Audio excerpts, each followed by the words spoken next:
Comienza una nueva y fresca semana informativa en un lunes en el que hemos conocido las intenciones del Partido Socialista de que el Ayuntamiento salga cual Quijote deslenguado en defensa del Deportivo Guadalajara. Probablemente habrá moción institucional pidiendo que pase lo que pase en los juzgados, la Liga no descienda de categoría a los morados, y es que el Depor es hoy por hoy mucho más que fútbol para Guadalajara.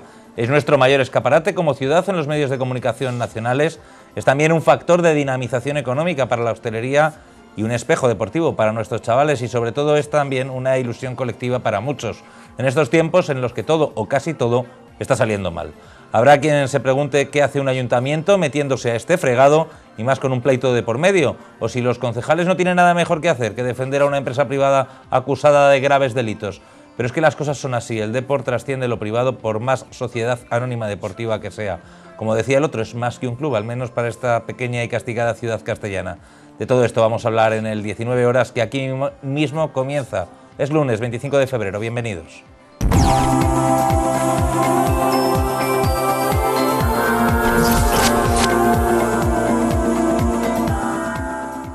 Pues como les decía, el Grupo Socialista va a presentar una moción en el Ayuntamiento de la capital para que el consistorio salga en defensa del Deportivo.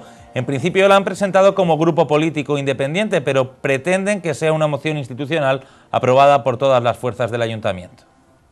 El Grupo Socialista quiere promover una moción en el Pleno del Ayuntamiento de la capital de respaldo al Club Deportivo Guadalajara, ante la querella presentada por la Liga de Fútbol Profesional contra los directivos del equipo.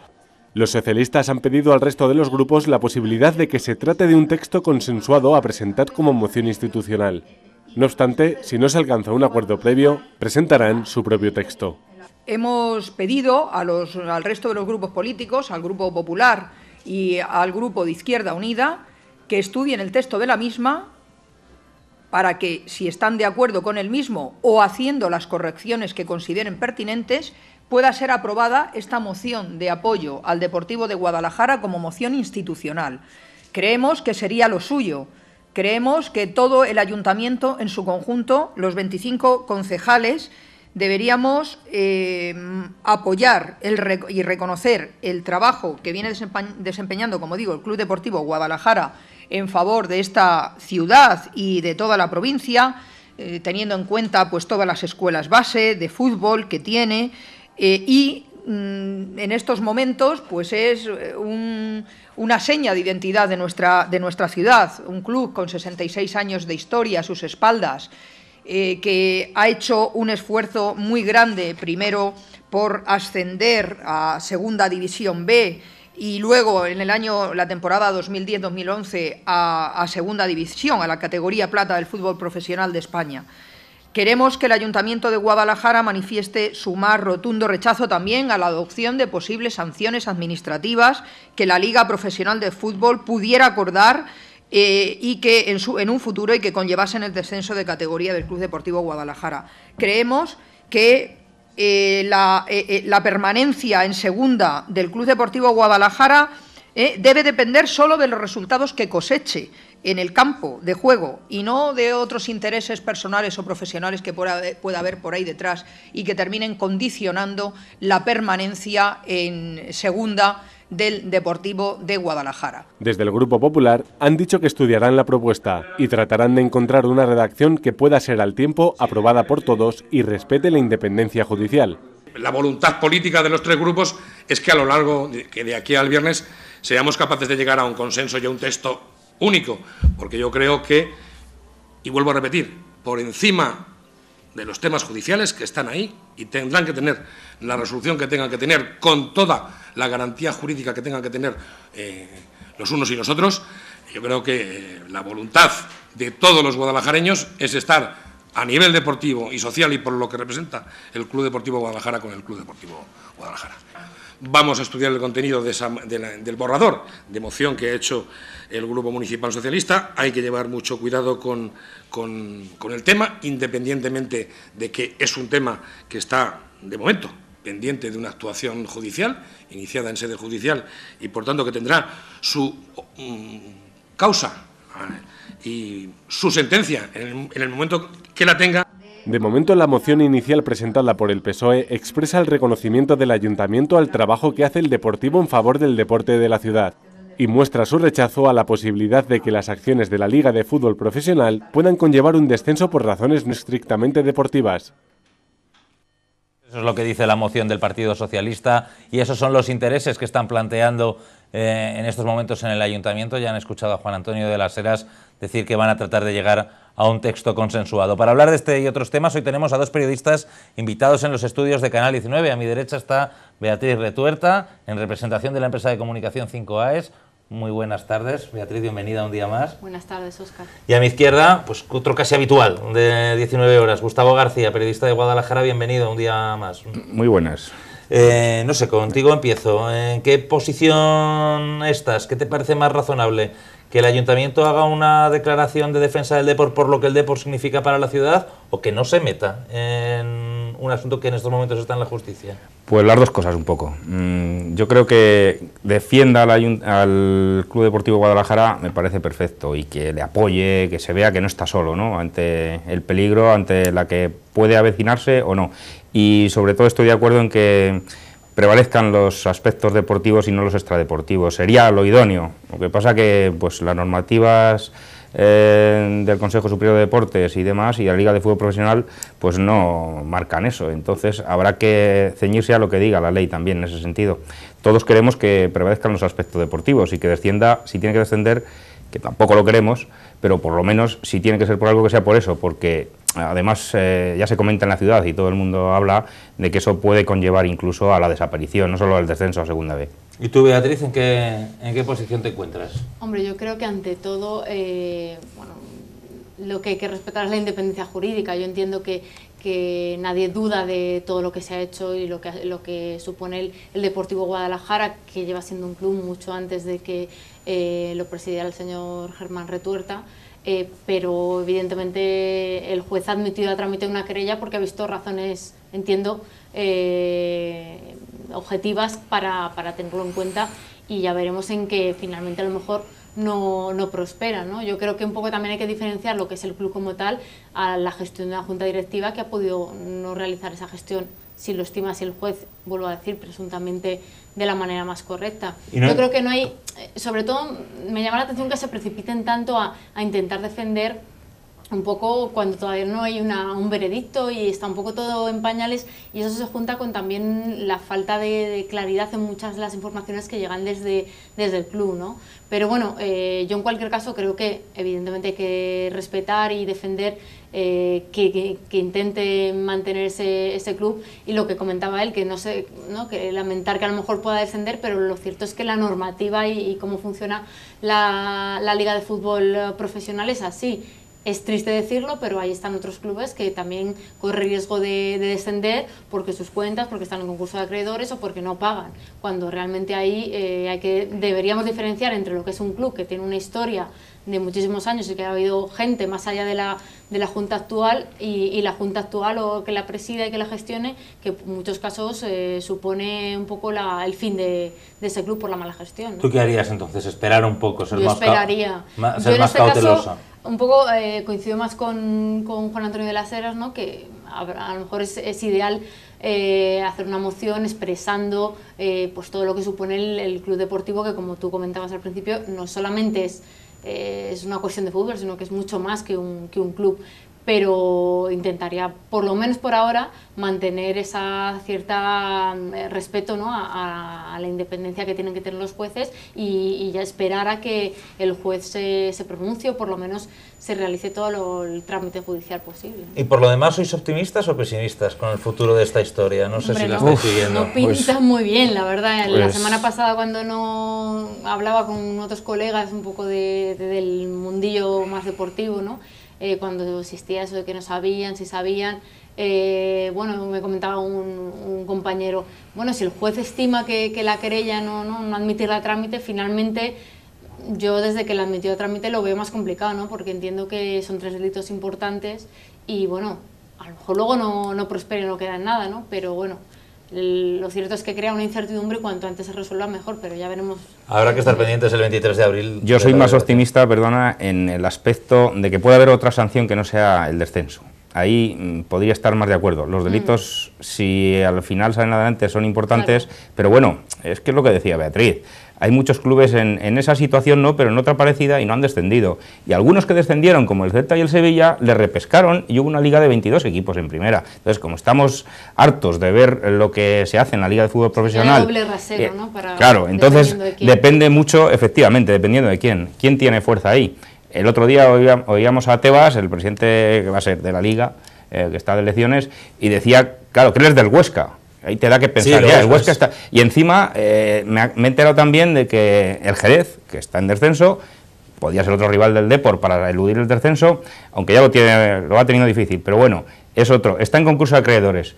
Y la asesoría jurídica de Tebas lleva también el Jerez. Bueno, es que hay muchos temas ahí, claro, que no quiero decir que sean esos, pero da que pensar. No, y que lo triste es que aquí se mezclan más intereses que van más allá de lo deportivo, ¿no? Y que al final lo deportivo se queda en algo pues casi simbólico, ¿no? Porque cuando debería ser lo importante, cuando realmente al Depor le costó tantísimo ascender y luchó ahí en eso, bueno, pues en esa... Los aficionados y la sociedad es lo que quieren. Y demás, y claro, y al final que luego resulta triste que por una cuestión que no es meramente deportiva, finalmente tenga estas consecuencias tan nefastas, ¿no? Incluso ya no solamente descender, sino de desaparecer, que se rumorea y todo, ¿no? Pues vamos a cambiar de tema, porque aparte de esta moción que van a tratar de consensuar los tres grupos y que van a tratar de pactar para ver si sale adelante en el pleno del próximo viernes, ahora el pleno del Ayuntamiento, el Partido Socialista ha presentado otras dos que tiene intención de llevar. En principio dos, si esta del Depor se hace de manera institucional, si no, solo presentará una de las dos que les vamos a presentar a continuación. Una de ellas parece bastante interesante, es una moción a cuenta del funcionamiento de la Oficina Local de Empleo y Desarrollo. Dicen desde el PSOE que la situación en la que está es muy precaria porque se ha quedado con una sola trabajadora, la coordinadora. Vamos a verlo. El Partido Socialista de la capital ha denunciado este lunes la situación en la que se encuentra la Oficina Local de Empleo y Desarrollo. Tras la supresión de determinados programas de la Junta, el Ayuntamiento ha cancelado el contrato con 4 trabajadores de la oficina, que ahora está atendida por una única funcionaria, su coordinadora. Esta Oficina de Empleo y Desarrollo del Ayuntamiento de Guadalajara está pasando por una situación de precariedad que para nada es en estos momentos la idónea, teniendo en cuenta que la ciudad tiene cerca de 9.000 parados. Justo ahora, en el momento en que más se necesita que funcione la Oficina Local de Empleo y Desarrollo, ahora es cuando solamente tiene a una persona trabajando. El Partido Socialista ha anunciado la presentación de una moción al próximo pleno en la que solicitan al equipo de gobierno que tome medidas para paliar esta situación. En estos momentos, justo cuando más parados hay en esta ciudad, cerca de 9.000 personas, hay cada vez menos servicios que atiendan a esos parados, tanto desde la Junta de Comunidades de Castilla-La Mancha como desde el Ayuntamiento de Guadalajara. ¿Y qué pedimos? Pues pedimos en esta moción que se dote de personal suficiente y estable a la Oficina Local de Empleo y Desarrollo de Guadalajara, que además de la coordinadora se incorporen al menos 2 agentes de desarrollo local, un técnico en formación y 2 auxiliares administrativos. Que a principio de cada año se elabore un programa claro, concreto, estable, que contenga verdaderas políticas activas de empleo y que ese programa no se elabore al tuntún por el Ayuntamiento de Guadalajara, que se tenga en cuenta a sindicatos y a los representantes de los empresarios. Los socialistas insisten que, si no se puede contratar un nuevo personal, sí puede realizarse una reasignación de recursos humanos que dote a la OLED de personal suficiente, así como de presupuesto propio y programación estable. Y es que no hay unos programas definidos desde principios de año, ni hay un presupuesto definido, ni hay unos programas que estén definidos. Así que vamos al albur de ocurrencias. ¿Que hay remanente positivo de tesorería y nos sobran unos dinerillos? Pues organizamos un programa. ¿Que no hay? Pues no lo organizamos. Es decir, no hay nada claro en cuanto a los programas que tiene que desarrollar la Oficina de Empleo Local. Por otro lado, el PSOE también pretende presentar otra moción en contra de los planes de reforma de la administración local que ha planteado el Gobierno central. Consideran que se ataca la autonomía de los ayuntamientos y piden la retirada del anteproyecto de ley. Pues básicamente, Beatriz, el asunto sobre la mesa es que como se han cancelado los programas que financiaba la Junta de Comunidades, por el cual se contrataban una serie de personas, la Oficina Local de Empleo y Desarrollo se ha cargado a los ADLs que tenía, se ha cargado a los administrativos y se ha quedado solo con una coordinadora. ¿Debería el ayuntamiento meter más personal o no es necesario? Hombre, a mí me llama la atención que, por lo que comenta la portavoz del PSOE, bueno, pues no haya un presupuesto, no haya una asignación. Está un poco eso, como dices tú, al albur de si llegaba una subvención por parte de la Junta, que es la que tiene las competencias de empleo. No, hombre, me suena mejor lo de reasignar recursos humanos, porque me consta que habrá trabajadores en otras áreas a lo mejor que puedan ser de utilidad. Esto un poco me recuerda a esos orientadores de empleo que existían, y hablo de que existían porque creo que si queda alguno es casi una especie en extinción en el antiguo SPCAM. Ahora ya no están. Ya no están. Los principales, digamos, persona destinada a orientar a estas personas que están desempleadas a, bueno, rehacer su currículum, un poco pues, buscar nuevas alternativas de trabajo, pues han desaparecido, que yo los veo también pues, como algo esencial. Pues me suena un poco lo mismo, ¿no? No sé, quizás yo insisto en que es importante que se asesore a la gente, pero sobre todo es importante que se creen las condiciones ideales para crear empleo. Y yo, aprovechando, quiero recordar que desde ayer entró en vigor esas nuevas y novedosas iniciativas que anunció el señor Rajoy el otro día, que entre otras cosas pues incluyen que pues, los jóvenes puedan tener empleo, porque yo ya no me considero tan joven, gracias a, bueno, a esos contratos de formación que se prorrogan o en prácticas, y prácticamente puedan durante 5 años estar pues cobrando como un becario, y algo que antes no se podía hacer, y que, hombre, pues si eso es crear empleo, pues sí, lo creas empleo, pero el empleo consiste en tener un sueldo para vivir. Y más que crear empleo, eso es eliminar desempleo. Yo lo llamaría así, por no decir otra cosa más fuerte, ¿no? Pero es un poco generar un trabajo que no está remunerado para poder vivir, ¿no? Volviendo a lo de la OLED, Gustavo, yo no sé si una persona sola puede llevar una oficina de esas características. Decía Madalena Valerio que es que salen a hacer una fotocopia o a tener una reunión y el que viene tiene que darle el currículum al policía de la puerta. Me lo creo. Bueno, pues depende. Yo he visto de cerca cómo trabajan las ADL, los agentes de desarrollo local, y en este caso lo que conocía era en un ayuntamiento. He visto que una persona lo podía llevar. Bueno, más o menos en las condiciones... de la crisis, ¿no? Eso iba, en las condiciones que hay ahora, no sé si en realidad hay mucha demanda o no hay mucha demanda de esos servicios, porque lo que sí hay son parados, eso está claro, que en lo que dice Madalena Valerio no hay vuelta de hoja. Me gustaría en ese sentido escuchar la versión del equipo de gobierno de por qué lo ha cerrado, si es por eso, o saber los motivos. Así a priori pueden ser uno de esos, estamos especulando, pero no lo sabemos, pueden ser alguno de esos dos. Yo creo que es más lo que comentaba antes Óscar, ¿no? Que eran unos recursos que venían un poco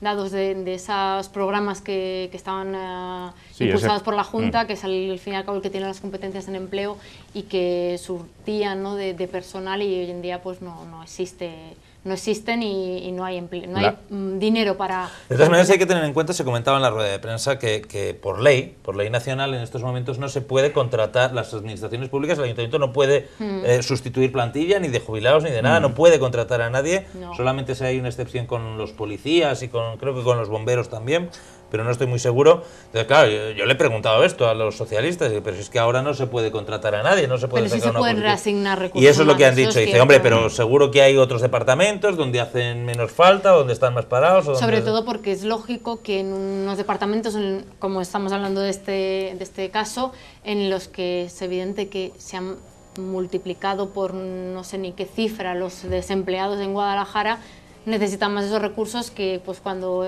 prácticamente Guadalajara tenía un paro técnico. Entonces yo creo que en determinados momentos a lo mejor determinados perfiles de funcionarios sí pueden ser versátiles, sobre todo porque me estoy imaginando a esa única persona que está en la OLED, que la verdad es que debe ser de los que más sudor, ¿no? Están ahí dejándose por intentar atender, porque no dará abasto. Yo estoy seguro que la concejala habrá pedido alguna solución a su propio alcalde. Sí, a lo mejor están estudiando. Dame a alguien, porque esto aquí no sé. En estos casos no lo sabemos, ¿no? En estos casos de falta de recursos, o lo que ha ocurrido a partir de la crisis, pues yo siempre tengo muy claro que hay para lo que se quiere. Entonces, vuelvo a lo mismo. ¿Esos servicios se están demandando, no se están demandando? ¿Sería necesario el personal que dice el Grupo Socialista o no sería necesario? A primera vista, tal como lo explican ellos, sí.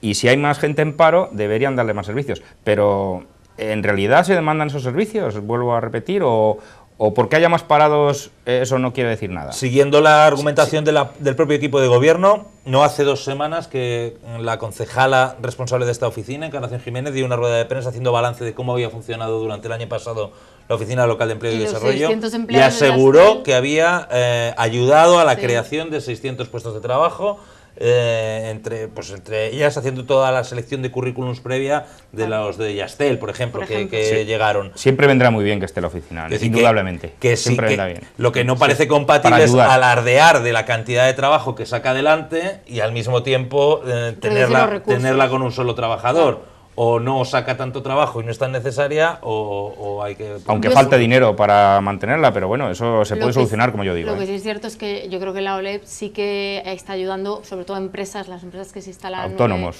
también, ¿no? No, y las nuevas empresas que requieren un filtro, ¿no? Y que quieren potenciar, y ya que se instalan pues en Guadalajara, como la Yastel o Inditex, en Cabanías y demás, intentar... Pues hazme un filtro. Efectivamente, un filtro, y al fin y al cabo es gente que conoce el tejido de trabajadores y empresariales de la zona y puede servirles de orientadora a esas empresas. Entonces, yo creo que el papel sí que lo tienen. Otra cosa es que, bueno, pues haya recursos o no haya recursos para ello.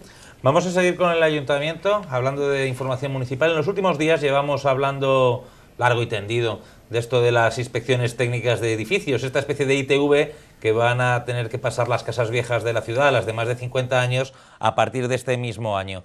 La semana pasada, no sé si lo recuerdan, el Partido Socialista se quejaba de que había cierto desconcierto, que estaban empezando a llegar ofertas de distintas empresas a los inmuebles viejos y a las comunidades de vecinos, pues en una suerte de subasta de contráteme a mí, y le pedían al ayuntamiento pues una campaña informativa que tratara de despejar dudas entre los vecinos implicados.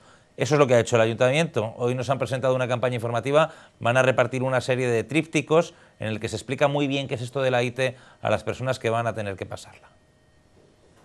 Tal y como anunció el alcalde hace unos días, el Ayuntamiento de la capital ha iniciado una campaña de información sobre el funcionamiento de las nuevas inspecciones técnicas que tienen que pasar los edificios de más de 50 años de construcción. Se van a buzonear unos trípticos informativos por los inmuebles afectados, con el objetivo de despejar las dudas que se están generando en estos días. El objetivo fundamental es el que marca la propia ordenanza, es decir, recabar de parte de la propiedad, si son viviendas individuales, pues el contribuyente a título individual, si son comunidades de vecinos, pues la propia comunidad de vecinos, su administrador o el propio presidente, para recabar ese informe técnico sobre el estado de las edificaciones en los aspectos fundamentales. El concejal de Urbanismo ha destacado el calendario de revisiones que tendrán que pasar de aquí a 2030 los más de 7.000 edificios que están afectados por la normativa. Así, hasta 2015 serán 1.710. Hasta de 2015 a 2020, 370. De 2020 a 2025, 293. Y de 2025 a 2030, que son efectivamente los más recientes, 4.547, que son precisamente los construidos entre 1990 y la actualidad, que agrupa aproximadamente el 52% de los edificios que tiene la ciudad de Guadalajara. De las Heras ha insistido en que, según los cálculos del ayuntamiento, el 60% de los edificios inspeccionados tendrán que hacer reformas, un porcentaje que dobla los cálculos hechos por el propio Colegio de Arquitectos Técnicos. En cuanto a los precios, el concejal dice que para un edificio medio será de unos 400 euros. El coste económico que va a suponer la ITE para las comunidades de vecinos o los titulares de viviendas unifamiliares a título personal se sitúa para ese edificio medio de 6 viviendas y 12,9 habitantes por vivienda y, por lo tanto, 7 unidades de inspección en un coste aproximado de 400 euros. Es decir, 33 euros por habitante o 66 euros por vivienda. Pero, como en cualquier caso esta inspección técnica de edificios vale cada 5 años, el coste efectivo se situaría en 7 euros al año por cada habitante o en 13 euros por vivienda y año. De las Heras ha confirmado que habrá ayudas económicas para las familias con más dificultades a la hora de afrontar estos gastos y ha negado que el mecanismo elegido pueda prestarse a situaciones irregulares. A mí personalmente, pues incluso discutiría la oportunidad de convocar un concurso público para hacer una especie de oficina técnica y homogénea. Oiga usted, la obligación de mantener los edificios en su estado de conservación que requiere es del titular de cada una de las edificaciones, a nivel de comunidad de vecinos, la propia comunidad de vecinos, porque afecta no a tu casa o a tu piso a título individual, sino a los elementos comunes, estructuras, cubiertas, instalaciones, y lógicamente, como tal particular, yo soy muy libre de contactar con un técnico para que me haga el informe, y luego en función de lo que me diga el informe, y si es desfavorable, pues solicitar presupuestos a cuantas empresas lo considero oportuno para, evidentemente, elegir el menor coste posible para repercutir a mis convecinos. Hay que recordar que unos 900 edificios entre viviendas, organismos oficiales, monumentos e iglesias pasarán solo en este año 2013 la nueva inspección técnica. Pues el concejal de Las Heras, Beatriz, que defendía de alguna manera el sistema, cómo va a funcionar esto, decía que no le veía reparos. La pregunta en cuestión era el hecho de que cualquier arquitecto o aparejador colegiado pueda ser el que te pase la inspección y luego el que te haga el proyecto de la obra, que por qué no se había hecho como con las ITVs, unas ITVs homologadas. Sí, y decía bueno, que eso dentro de lo que cabe, lo entiendo, no están colegiados, además es una profesión en la que está colegiada y se entiende que cualquier aparejador o arquitecto pues puede hacerlo. Hombre, a mí me llama la atención y creo que lo comentamos ya anteriormente cuando hablamos inicialmente de esa, ¿no?, esa queja o esa rueda de prensa que ponía sobre la mesa el PSOE hablando precisamente de que no se había sacado todavía este dossier informativo para la gente, que es importante, por supuesto, es que los edificios estén en buen estado, los propietarios tienen que hacer frente a que eso sea así y a las obras pertinentes, pero no deja de llamarme la atención que hay edificios en Guadalajara que se han dejado totalmente morir en el sentido de abandonados, con, bueno, sí, que se ha provocado su ruina. Se ha provocado su ruina por sus propios propietarios, no tenemos que irnos muy lejos, el edificio más conocido en la Plaza del Boquerón y demás, el propio palacio donde estaba antes la Junta, que está ahí en venta desde hace ni se sabe, y hombre, en muy buen estado no me atrevería a decir que está, ¿no? Entonces yo creo que aquí un poco pasa como con los clubes, que a ver si al final no se le mide a todo el mundo por el mismo rasero. Y bueno, y también no me deja llamar la atención, pues he leído un poco en la hoja informativa, ¿no?, lo de, bueno, hay que pedir una licencia de obra y tal. Espero que en el ayuntamiento estén más ágiles de lo normal, porque me consta que lo de pedir una licencia cuando te quiere llegar el permiso de obra a lo mejor es para dentro de 8 meses, con lo cual si se supone que se tiene que hacer la obra durante este año, pues irán más ágiles a la hora de gestionar esas licencias de permiso de obra. O por lo menos que no sean muy flexibles con las sanciones si ya tardan ellos en dar el permiso de obra. Yo imagino que se tendrá en cuenta la fecha de la solicitud. También. Porque si no, claro, sería... Ya, pero que tienes un que margen al final... Que decía Gustavo que hay alguno por ahí que conoce él que está asustado con lo que se le puede venir encima como le manden a arreglar el tejado. Sí, acabo de hablar esta tarde con personas que han tenido ya el presupuesto y parece que se eleva bastante, porque hablan de cornisas, de cubiertas, de pintura. Entonces vamos a ver esa media de la que estamos hablando, en qué se queda.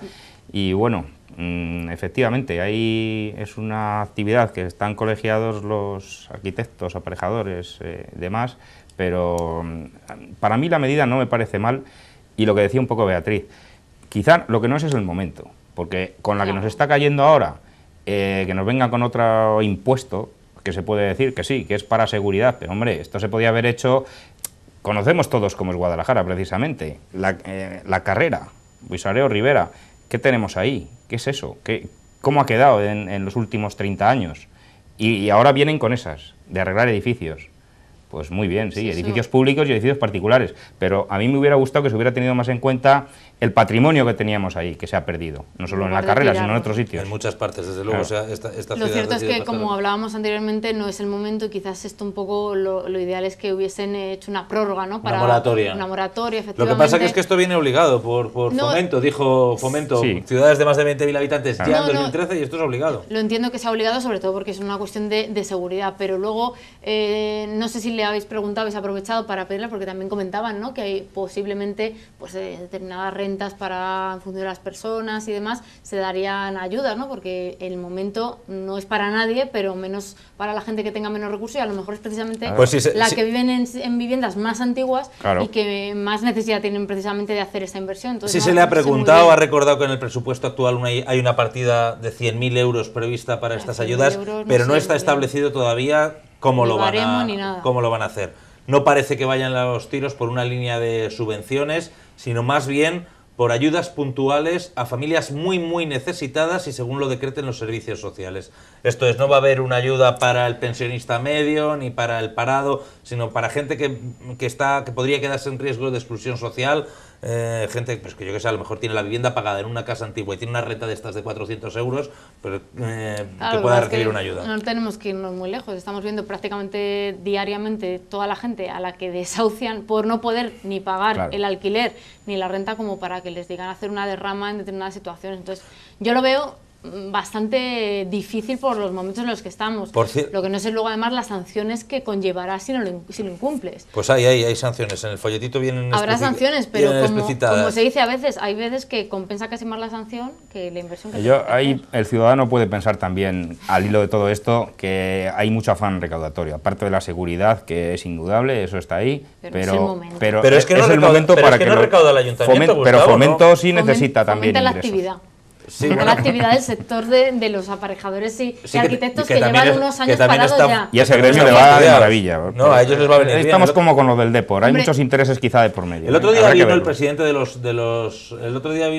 de los aparejadores y le pregunté, entre otras cosas, que no contestó. Para hacerte una idea, ¿no? Sí, le pregunté cuánto podría costar una inspección en un edificio medio. Claro, dice, es que eso varía mucho, no es lo mismo una casa que un gran edificio. Dije, bueno, un precio medio. Y me llamó la atención que él no se atrevió a dar un precio y que de las eras no tenga duda en decir, hemos calculado que el precio de media 400, son unos 400 euros, que teniendo en cuenta que hay que pasarla cada 5 años, unos 7 euros por habitante y año. Bueno, pues no sé. Hombre, yo hacer una media 400 euros, yo también estaría más un poco con el presidente del Colegio de Aparejadores, que no tiene nada que ver, pues, la concatedral, que tengan que revisarla, ¿no? Que entiendo que será uno de los edificios, ¿no? Por antigüedad, que, no sé, que un edificio de 5 viviendas en la calle Mayor. ¿No? Por cierto, que se le ha preguntado también porque en este primer año una gran parte de los 900 edificios que la tienen que pasar este año son de la iglesia. Son edificios de la iglesia, iglesias, monumentos como este, del que luego vamos a hablar, por cierto. Y le han preguntado ya, ¿y la iglesia que no paga ni IBI va a pagar esto creo que sí, ¿no? Le he dicho que sí, que esto no queda más remedio que lo paguen. Así que ya me veo en la próxima Navidad que la lotería de las parroquias va a ser para pasar la IPE. Bueno, pero no, iba a decir yo, con la iglesia se pueden hacer convenios, con los ciudadanos no se suelen hacer convenios. Para ayudarles. Ya veremos. Esperemos que esto se pague religiosamente, nunca mejor dicho. Yo tenía que comentar hace unos días, pero hace unos meses, hicimos en un edificio del que yo tengo conocimiento, en 2 edificios que son de la misma comunidad, y pedimos un presupuesto, lo que pasa que tiene menos de 20 años, por razones nuestras. ¿Y cuánto era? Y no era muy caro, pero bueno, yo creo que al final lo de menos es eso, lo que cueste hacer el estudio, lo demás es el resto. Claro, es como cuando vas a pasar la ITV del coche, pasar la ITV del coche cuesta 39 o 40 euros en estos momentos. Como te detecten que hay que cambiar la junta a la trócola, que decían los de Guajuma, ya está fastidiado. Por cierto, uno de los edificios, lo hemos visto antes de pasar en estas imágenes, que va a tener que pasar la inspección técnica de edificios en calidad de monumento y porque es muy antiguo, es el Palacio de la Vizcondesa de Jorbalán, el Colegio de los Maristas, que hoy también es noticia porque acaba de ser declarado bien de interés cultural por el Gobierno regional. Vamos a verlo. El Palacio de la Vizcondesa de Jorbalán, conocido como el Edificio de los Maristas, ha sido declarado bien de interés cultural en la categoría de monumento. La Junta de Comunidades de Castilla-La Mancha tomaba esta decisión en la última reunión del Consejo de Gobierno. Este inmueble tiene su origen en un palacio o casona noble renacentista, aunque su aspecto actual se debe a la reforma practicada del siglo XX por Ricardo Velázquez Bosco. Para el consejero de Educación, Cultura y Deportes, Marcial Marín, el interés histórico y cultural del palacio y su valor educativo justifican sobradamente la declaración como bien de interés cultural. El palacio cuenta con un patio interior de estilo renacentista alcarreño y una capilla de una sola nave, con una esbelta torre. Está rematado por un bajorrelieve del martirio de San Sebastián, atribuido al escultor Ángel García Díez. La delimitación del jardín contemporáneo con diseño de Velázquez Bosco es aún visible, dado que la parcela sobre la que se sitúa apenas ha variado desde entonces. El interior del edificio, sin embargo, ha sufrido varias reformas para adaptarlo a su uso escolar. Los elementos mejor conservados son el salón de baile, una salita aneja al salón de billar de la planta baja y las fachadas, que conservan sin apenas alteraciones el diseño de Velázquez Bosco. Y que no sé qué decir, que me encanta el Colegio de los Maristas, que qué bonito es, y que recuerdo que lo quisieron vender para irse al Ruiseñor, no sé si os acordáis. Sí, un proyecto de venta, lo pusieron en venta. Pero en venta para... Porque pretendían trasladar el colegio al campus del Ruiseñor, eran otros tiempos, eran los tiempos en los que se pensaba que allí iba a haber un campus universitario. Y la autovía se trasladaba más allá. Y el Parque Científico y Tecnológico. No, y hay que recordar, que retomándolo con lo anterior, con la declaración de Vic, se supone que tienes que tener ese mantenimiento y unas condiciones adecuadas. Supongo que ya habrá pasado lo que llamamos esa inspección, o le harán pasar otra vez lo mismo. Pues entonces pasará la inspección y la pasará sin problema y sin dificultad. Porque una cosa que parece muy clara, y es que los edificios, por más monumentales que sean, que tienen un uso, y un uso cotidiano y un uso diario, se conservan mucho mejor que los que se... Sí, pero eso está claro. Hablábamos del teatro moderno, ¿no?, que lleva ya unos cuantos meses cerrado. Pues cerrado se deterioran muchísimo más aunque no hagan nada ni ocurra ningún incidente en el interior, pero se deterioran muchísimo más que si estuviesen pues habitados. En las viviendas ocurre lo mismo. Yo en este aspecto pues quería recalcar que es una buena noticia para Guadalajara, por fin, después de tantas malas informaciones que llevamos dando en el informativo mismo hoy. Pues bueno, que se declare Vic al colegio, a todo el edificio, el Colegio Maristas, cuando lo ves desde lejos y te acuerdas muchas veces, dices, bueno, y este edificio, pues la gente que no viene, que no es de aquí, supongo que lo tendrá en cuenta cuando viene, y no viene tampoco reflejado tanto en las guías turísticas. Entonces, entre otras cosas porque te asomas por entre arriba, otras cosas porque no se puede ver, que eso debería ser otra cosa pero que la declaración. Sí, pero una cosa que debería pues que yo sepa, conllevar la declaración de Vic no es que conlleva eso, conlleva que por lo menos una vez al mes tenga la obligación de abrir las puertas al público. A ver si puede, bueno, sí se puede ver, quiero decir, llamando a la puerta, pidiéndoselo por favor a los señores y tal, pues a lo mejor te abren, pero no hay establecido un horario de visitas o una ruta guiada. Y hacer un centro educativo, pues yo creo que le ocurre como al... Sí, pero también le ocurre al Liceo Caracense, los fines de semana está abierto y tiene una ruta y se puede visitar. Está incluido en la ruta. Porque está establecido, claro. A lo mejor ahora lo establecen y aprovechan además eso, porque como decía antes Gustavo, de lo poquito que hemos conservado, porque han arrasado con muchos edificios antiguos aquí en Guadalajara a lo largo de las décadas con rehabilitaciones y nuevas obras, pues un poco hay que aprovecharlo. Yo le tengo mucho cariño a ese colegio porque cuando era colegial iba con el mío a jugar allí al balonmano y ganábamos casi siempre, yo al fútbol. Dicho, con todos los respetos a los jugadores de la época del balonmano de los Maristas. Pues y es un edificio maravilloso. Yo añado más, iba a jugar yo y ahora van mis hijos. Ganamos y perdemos, depende. Claro, y a veces hasta empatamos. Bueno, pues hasta aquí esta primera parte del 19 horas de hoy. 3 minutitos de publicidad. Enseguida volvemos con más temas de actualidad. Hasta ahora.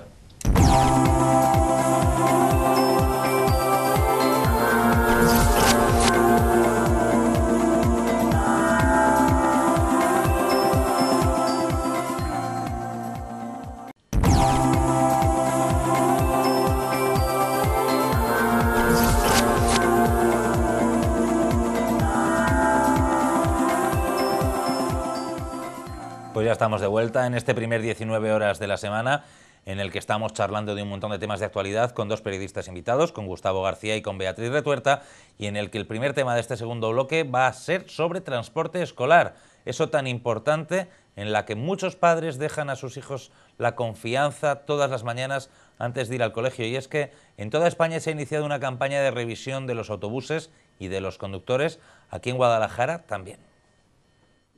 La Dirección General de Tráfico ha iniciado este lunes en toda España una campaña específica de control de los servicios de transporte escolar por carretera, que también se desarrollará en Guadalajara a través de inspecciones de autobuses y conductores. Estos controles consistirán fundamentalmente en inspecciones sobre los vehículos, por una parte, las autorizaciones y la documentación que se encuentre en regla, las condiciones técnicas del vehículo y los elementos de seguridad, fundamentalmente el cinturón de seguridad.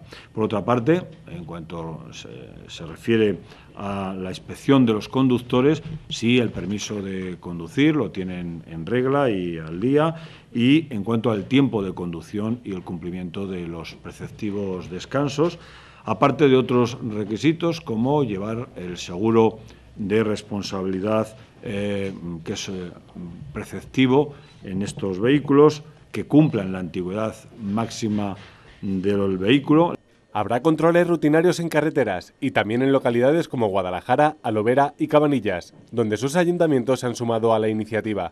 Casi medio millón de escolares utilizan en España cada día autobuses para ir a sus centros de estudio. En la provincia de Guadalajara hay establecidas 134 rutas. Que supone 3.902 kilómetros los que se realizan diariamente y son 3.550 alumnos de infantil, primaria, secundaria, también bachillerato y formación profesional, los alumnos que en la provincia de Guadalajara diariamente utilizan el transporte escolar. En el año 2011 fueron 51 autobuses los que por parte de la agrupación de tráfico de la Guardia Civil en Guadalajara se inspeccionaron y hubo 18 denunciados, que supuso el 35,30%, de los cuales la gran mayoría, el 40% de los denunciados, se debía a que carecían de la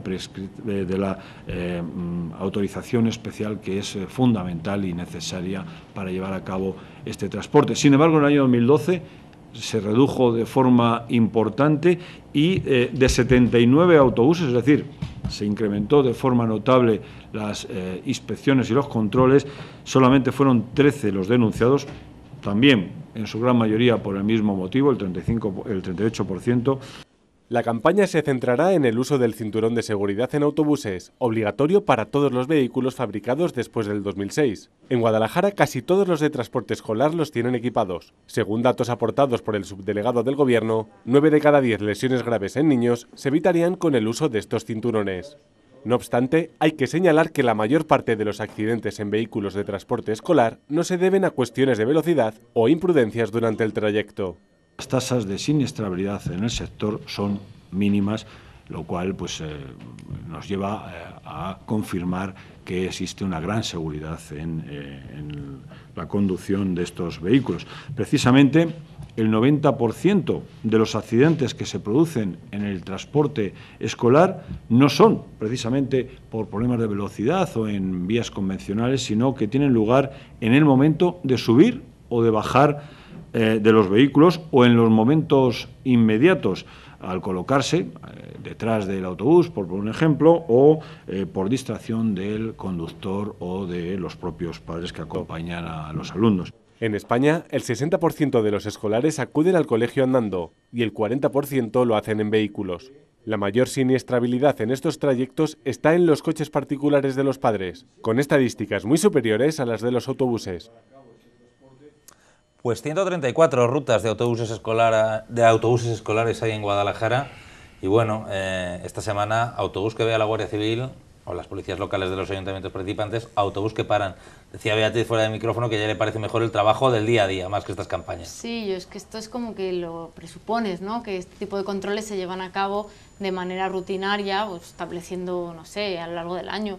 Pero precisamente no sé hasta qué punto, y conociéndonos como somos en este país, si sabemos que esta semana te van a parar y te van, eso es como cuando hacen el control de alcoholemia, pues en Navidad habrá gente que lo haga, ¿no? Pero que es cuando precisamente, pues sabiendo que te van a parar en la vuelta de la esquina, pues la gente no bebe, pero el resto del año ese tipo de cosas se siguen haciendo y basta que lo digan para que a lo mejor la gente se cuide más esta semana, pero luego las que viene, bueno, estoy recordando ese famoso caso de hace unos meses del conductor que pillaron con una tasa importante. Ahora recordamos ese caso porque ese caso fue más que sonado. Por cierto, eso no fue una campaña, eso fue en un control, en un mero control rutinario. Porque debía de ir conduciendo pues de aquella manera para que le llegasen a parar, ¿no? De todas maneras, a mí me parece importante que los padres tengan una seguridad, una confianza en cuando dejan a los niños a las 9 menos cuarto, o a las 8:30 o a las 8:15 de la mañana al pie de un pueblo para ir en autobús que va a 15 o a 20 kilómetros, pues que tengan la seguridad de que el autobús está en condiciones, que tiene todos los mecanismos de seguridad, que el conductor cumple con todo, ¿no? Sí, claro, es un tema muy sensible porque están los niños de por medio. A mí me llama la atención desde hace tiempo, porque yo decía, pero vamos a ver, desde que se obligó a poner cinturón en los coches, incluso en los pasajeros de atrás, primero fue los de delante, luego los de atrás, pero ¿cómo los autobuses no tienen? Ya, claro, ahora te vas enterando que, desde el año 2007 están obligados, pero ¿cuántos autobuses han construido desde el año 2007? Si es que nos ha pillado el toro en el 2008. Bueno, pero ya está puesto poco a poco. Sí, es curioso porque sí, ha dado un dato...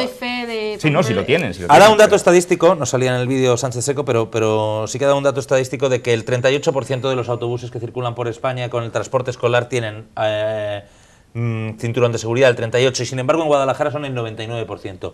Todos los que están haciendo transporte escolar en Guadalajara, salvo uno de una ruta, tienen cinturón de seguridad. También he oído un conductor que decía, pero a ver quién controla a tantos niños. Claro, que se lo pongan, sí, pero luego en el trayecto, ¿qué hacemos? No se lo quiten, efectivamente. Entonces tienen que ir padres, tienen que ir profesores, no sé si hay una norma de más, que cada día... Sí, tiene que haber un acompañante. Cada cierto niño tiene que ir es un poco complicado, pero claro, la seguridad es lo primero en este caso. Sobre todo a ciertas edades. Por cierto, vamos a recordar eso que decía Beatriz, no sé si lo recuerdan, pasó hace 2 o 3 o 4 meses, en un control rutinario en la zona de Sigüenza, la Guardia Civil echó el alto a un autobús escolar porque notó alguna extrañeza en la conducción, empezaron a revisar pues, la situación del autobús y pronto notaron que el conductor presentaba síntomas evidentes de alcoholemia, dio 0,8. Hoy en esta rueda de prensa, pues tanto Sánchez Seco como uno de los guardias civiles que estaban presentes han recordado aquella incidencia. Como durante todo el año. De hecho, comentábamos ahora, al iniciar esta información, con el capitán y con el teniente coronel, como fuera de una de estas campañas se detectó a un conductor de transporte escolar en la zona de Sigüenza que dio 0,80 en tasa de alcohol y que, por tanto, por parte de la Junta de Comunidades, pues se le ha retirado de llevar a cabo estos transportes. Vamos a ver, el caso de Sigüenza, esto ocurrió el día 20 de noviembre del 2012. Se detectó un autobús de servicio de transporte escolar y de menores sobre las 8:45 horas de la mañana. Antes de entrar al colegio fue parado por efectivos de la agrupación de tráfico de Guadalajara.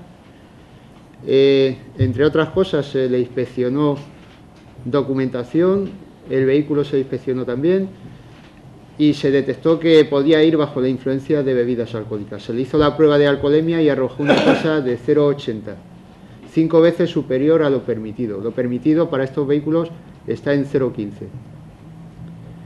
Por ese hecho se instruyeron diligencias por un delito tipificado en el artículo 379 del Código Penal y además se puso en marcha el mecanismo con la Junta de Comunidades para la retirada de la licencia para prestar este tipo de servicio. Esas son las sanciones o las acciones que se realizaron. Pues el conductor que tuvo juicio rápido, no recordaba exactamente cuándo lo habían condenado, pero fue condenado y que dio 0,8. Un conductor que tiene de límite 0,15. Es un límite bajo, Gustavo, 0,15. Pero es que un conductor que lleva niños detrás, sí, como si es 0,0.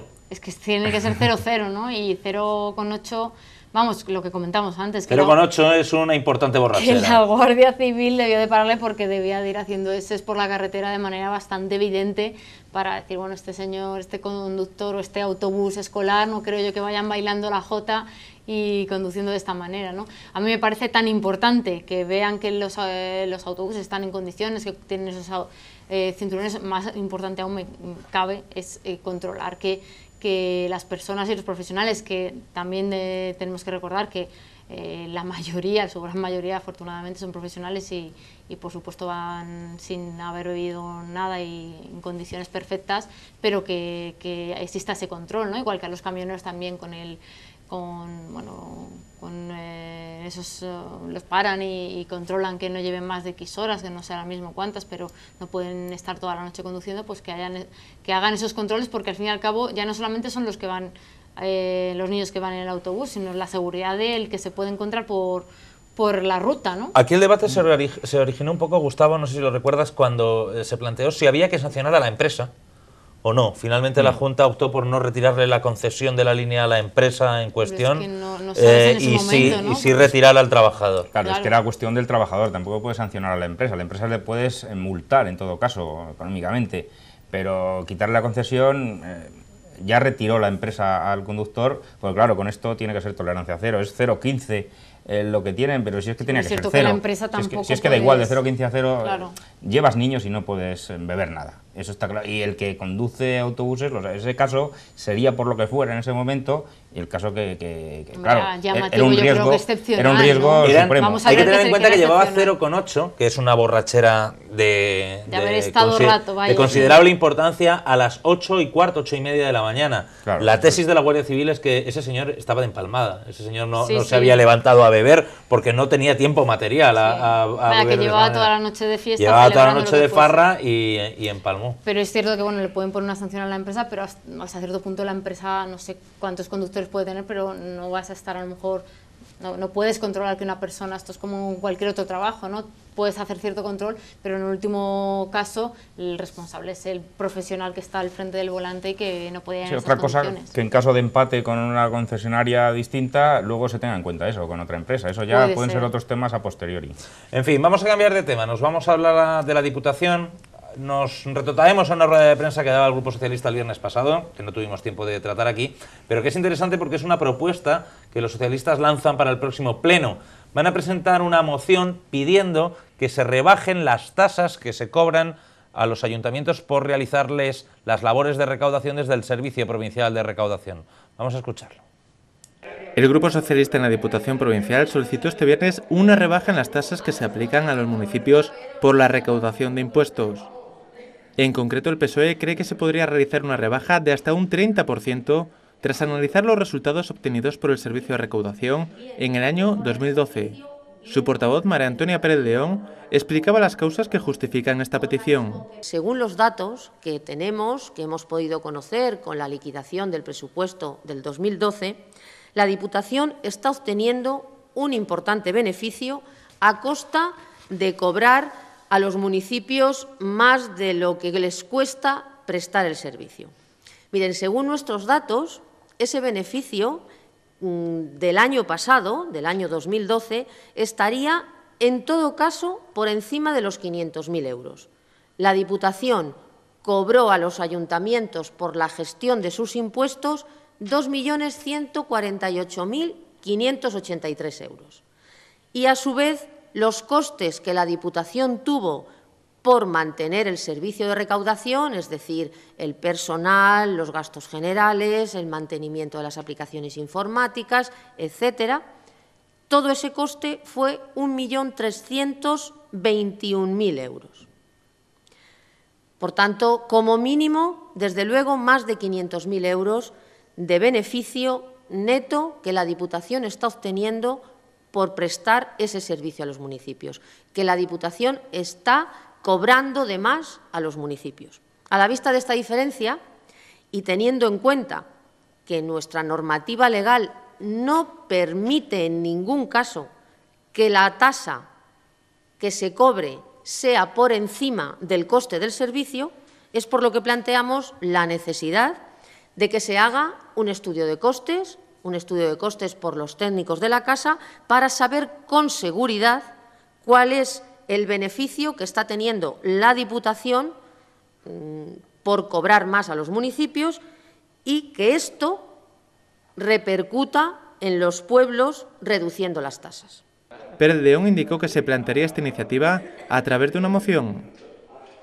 Pues estaremos atentos a lo que pasa con esa moción, a ver si tienen suerte los ayuntamientos y les rebajan la tasa, aunque ya les adelanto que no parece probable. Hasta aquí el programa de hoy. Toca la despedida. Hemos cumplido el tiempo, Beatriz. Muchas gracias por venir una semana más a 19 horas. Gracias a ti por invitarme. Te espero el lunes que viene. A ti o a alguno de tus compañeros de 5A. Y a ti, Gustavo, también. Muchas gracias por echarme en capote en este 19 horas de hoy. Siempre es un placer contar contigo. Muy bien, muchas gracias. No será el lunes, pero será cuando queráis vosotros. Cuando pueda ser. Y a ustedes les voy a dejar hoy con un poquito de arte. Arte que va del impresionismo al surrealismo. Es un paseo por las vanguardias.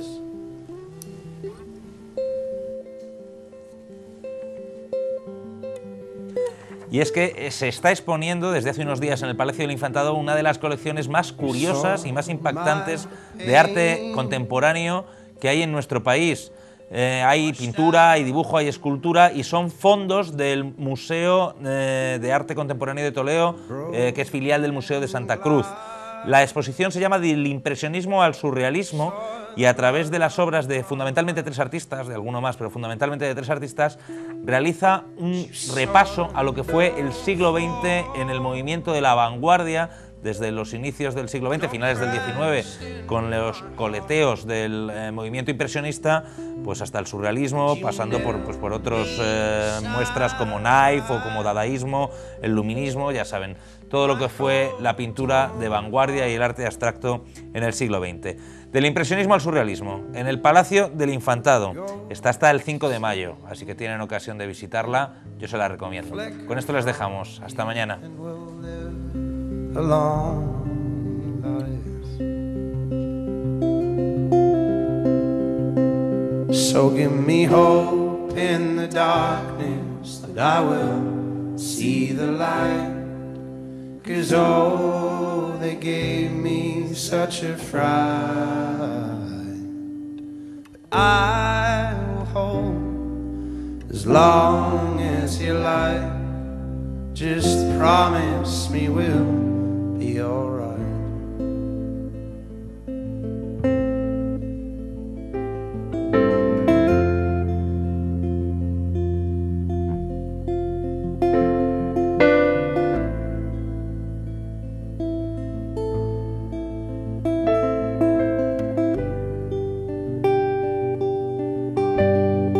So lead me back and turn south from that place. Close my eyes to my recent disgrace. 'Cause you